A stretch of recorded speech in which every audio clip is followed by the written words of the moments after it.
JD smelled which way the wind was blowing off the porta potty that is today's Republican Party, and he changed his tune. All of a sudden, he decided not only isn't Trump noxious and reprehensible, he's now the greatest president of his lifetime, and JD's previous opinions, he says, were stupid.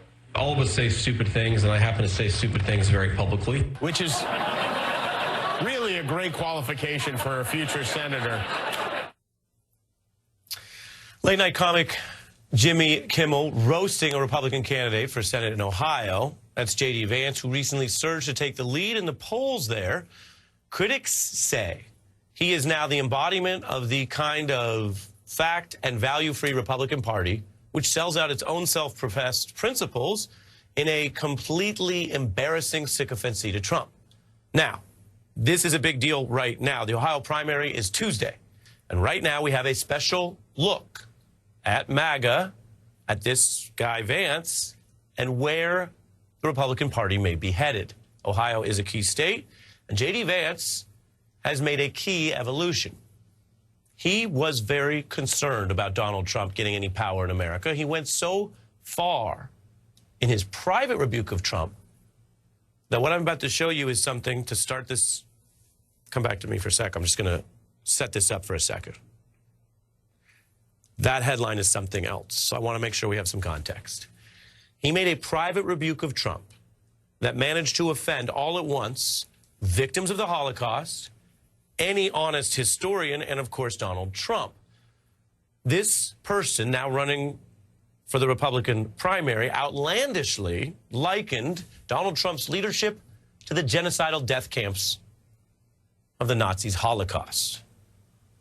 We'll take a look at that headline again because that's the context for what you see here. He told friends in early 2016 he thought Trump might be, quote, America's Hitler, unquote. Offensive, ridiculous, but also quite an extreme view to walk away from if you start over there. Now, knowing that was his private view, behold the tension between J.D. Vance's original Trump critique and what has become a shameless fawning as a Republican candidate. As somebody who doesn't like Trump myself, the elites were right about Donald Trump, right? I'm a never Trump guy. I never liked him. He's the best president of my lifetime, and he revealed the corruption in this country like nobody else. I can't stomach Trump. I think that he's noxious and is leading the white working class to a very dark place. I think that he was a good president. I think he made a lot of good decisions for people. I take it you're not a Trump supporter from what I've read. Am I right? Is that a fair assessment? Yeah, I didn't vote for Trump. All around, he was a great president. I'm 37 years old. Certainly the best president of my lifetime. Now, before you get to the broader conversation or even a fact check, just within the world of Republican politics, this is already leading to criticism. Take Mark Levine saying Vance is not MAGA, America First, or conservative. That's certainly the read from what he was saying there. While the Club for Growth has attacked Vance as well, a right-wing group. Vance, though, is doing something that matters. It may matter in this Ohio primary on Tuesday and matter in much larger ways, which is why we have this special report. He's trying to turn his own political weaknesses on the right into these putative assets. Now, there's more you need to know about him than just this Trump fault line. Consider how Vance's professional bio is basically a hit list for today's right-wing grievance culture. He was a coastal banker and a venture capitalist, an Ivy League elite from Yale Law School, a self-styled literary intellectual who mused about the dangers of right-wing extremism in magazines like The Atlantic. And then, I'm out of fingers on this hand, and then he pursued a perch within the coastal media elite, pushing a trendy book where he claimed to explain the Rust Belt in the Midwest while writing from the coasts, and then taking that tome, Hillbilly Elegy, to go spend as much time as he could talking to his fellow media elites about what were his coastal observations about the troubled rest of the nation. And by the way, many reporters were interested to hear him. Many actually treated him pretty fairly and largely accepted his claims at the time as honest, although now he's built a campaign trying to convince his own Ohio voters to ignore who he hung out with and what he said before. We sat down recently with JD Vance, author of Hillbilly Elegy. A memoir of a family and a culture in crisis. It is a great read. Its author, JD Vance, joins our discussion now. It's great to have you here at the table. This is a remarkable work you've done. You're a great writer. You're a great writer. That wasn't that long ago, and you could see where he wanted to be. He has money and influence. He chose to put himself out there. He chose to try to be that kind of mainstream media pundit or whatever you want to call it. And he used that perch at first to warn about Trump. I'm not going to repeat the offensive comparison he made, but he also called him cultural heroin, warning that this would be a quick high that would eventually lead anyone who supported him to an eventual come down. Vance at the time clearly thought he was diagnosing others. Now it looks more like a mix of confession and projection. What may have been warnings about someone he assumed would lose now have him on the wrong side of his pursuit of power. And where now Vance is boosting Trump, funding right-wing companies like Rumble, which is used by the Bannonites and marketed to people who can't stay on YouTube. Rumble also did a partnership with Trump's Truth Social app, which has needed all the partnerships and help it can get. Vance also deleted his old tweets that slammed Trump as, quote, reprehensible, and arguing that God wants better for America than Trump. So Vance, who touted his humble origins with a lack of access to what he called social capital, now is supplying the financial capital to fund all kinds of social media companies. And, of course, he spent his time building his what he would call social capital by socializing with media elites, as he would put it. That's where the story is larger than Vance or even Tuesday's primary. Because when it comes to tech billionaire media elites, they are increasingly a Trojan horse within the far right's supposed war on tech media elites, enemies from within. We're witnessing a movement that struggles with facts and often reasoned discourse that demands more than retweetable slogans. And now this movement is increasingly unwilling or unable to figure out who is even on its side.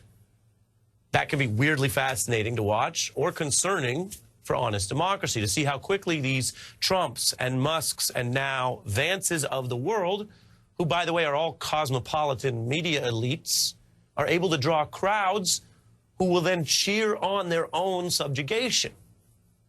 Now, when Vance has been pressed on some of these associations, this admittedly very smart, educated writer has largely struggled to offer much of a logical rebuttal. Cultural outsider. I didn't come from the elites. I didn't come from the Northeast or from San Francisco. You are out in San Francisco now, right? That's right. Working for Peter Thiel? Yeah, I work at one of the venture capital funds that he co-founded. The things that I care most about are not in San Francisco, they're not in Silicon Valley. One thing led to another, and I found myself in Silicon Valley. If you think about the folks who are really, building the future, building really great and cool companies, and I just wanted to be involved in that. He's a Yale-educated lawyer, a great student, went to Yale, got a law degree.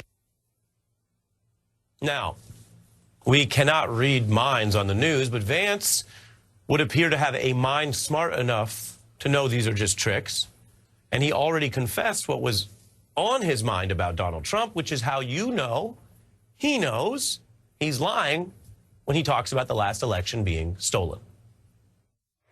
I do think that basic human honesty, even though it may not always pay off in the short term, it tends to pay off in the long term, or at least if you're not honest, it tends to pay off negatively in the long term. I'm sick of the big tech companies censoring conservatives, shutting us up, and let's be honest, ladies and gentlemen, stealing the 2020 election. That false claim is what matters most to Trump. The loser of that very election, 2020, cannot change reality.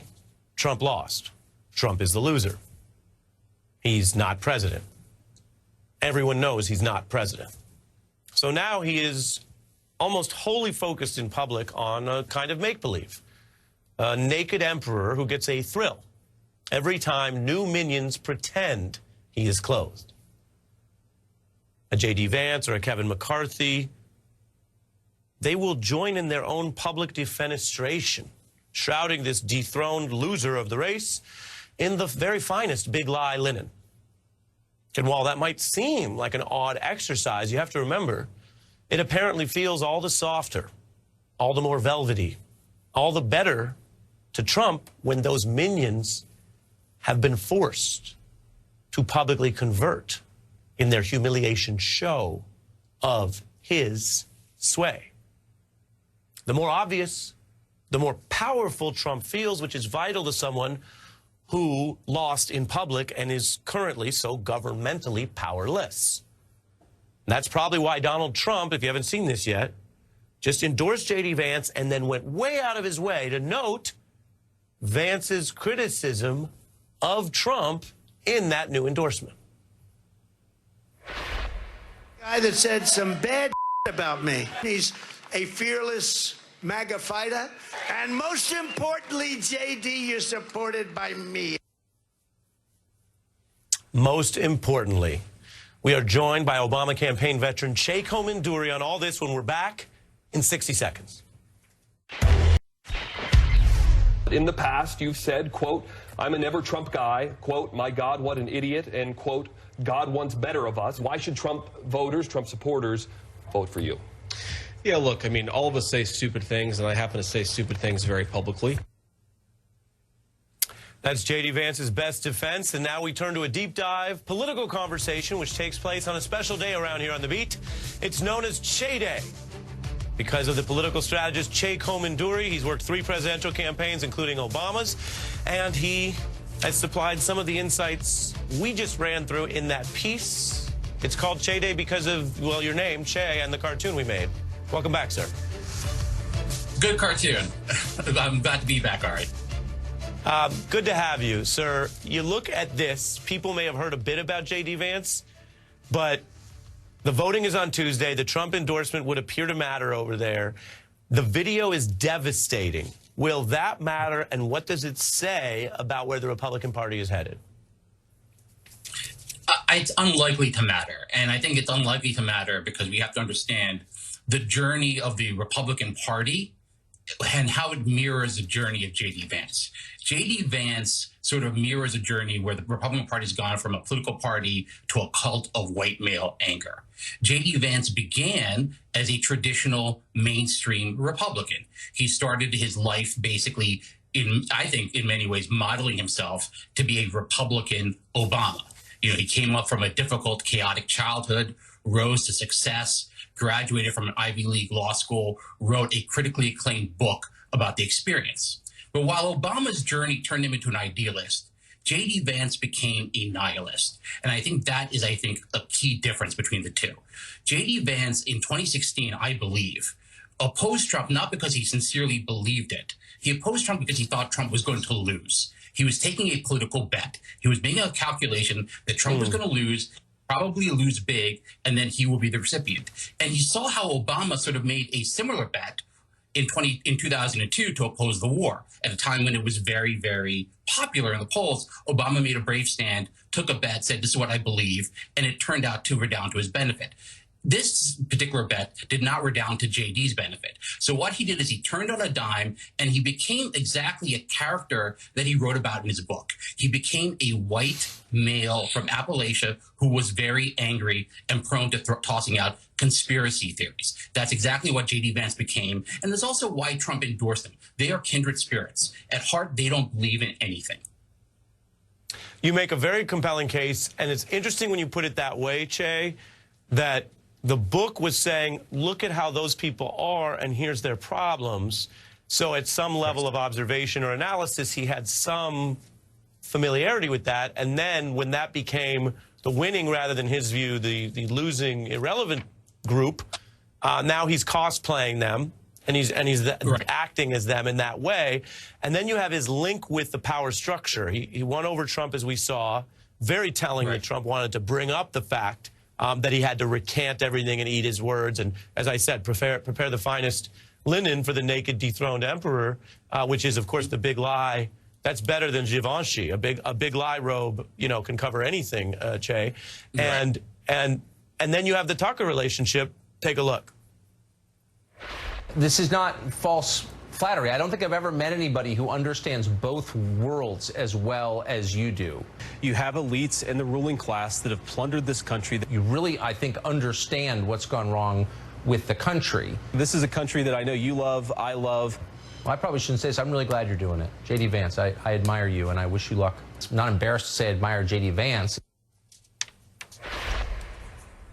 Che, I probably shouldn't say this, but I'd like for you to tell us your thoughts about the relationship there. Yeah, I think that Trump, Tucker, and JD Vance are all the same.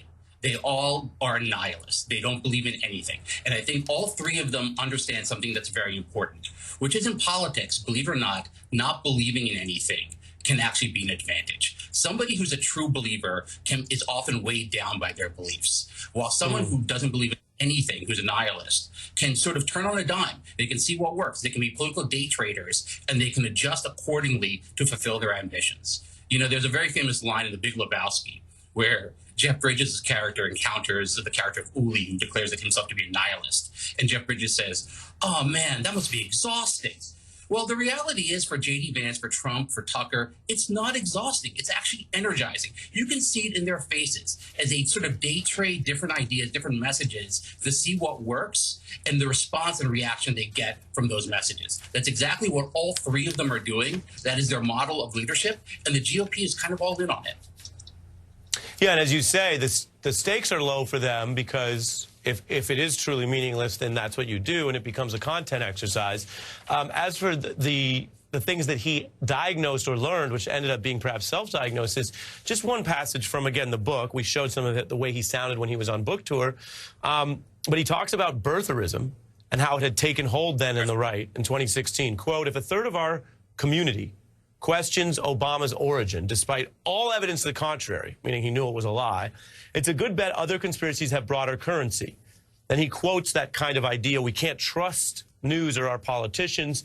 And he admonishes that at the time, Che, saying you can't believe these things, birtherism, denialism, and, quote, participate meaningfully in society, Che. Yeah, that was a different JD Vance speaking to a different Republican Party. It was a Republican Party that really was a party, say, of Mitt Romney. Now it's a party of Madison Cawthorn. I think what JD Vance at the time, and we talked about this a few seconds ago, was really thinking of himself as a Republican Obama. I think, unfortunately, however, he decided that his ambitions lay in being the next Donald Trump. And I think that's sad for the Republican Party, that's sad for the state of Ohio, it's sad for the country. How likely is his victory Tuesday in the primary? Well, the polls look very good for him, and it should be pointed out that even his internal polls showed him down in 5th place and now show him in 1st place. And I think the reality is that this is a primary where you have a lot of voters who are very loyal to Trump, and in a multi-party, multi-candidate race, that's probably going to be enough to win the primary. Interesting. Running over on time, but we do appreciate Lebowski's reference there. And you might also remember, Walter, was Shomer Shabbos, which is a belief system. Right. That is very, very true. Fact check, true. It's almost Friday. Che Komanduri, good to see you. Coming up, we welcome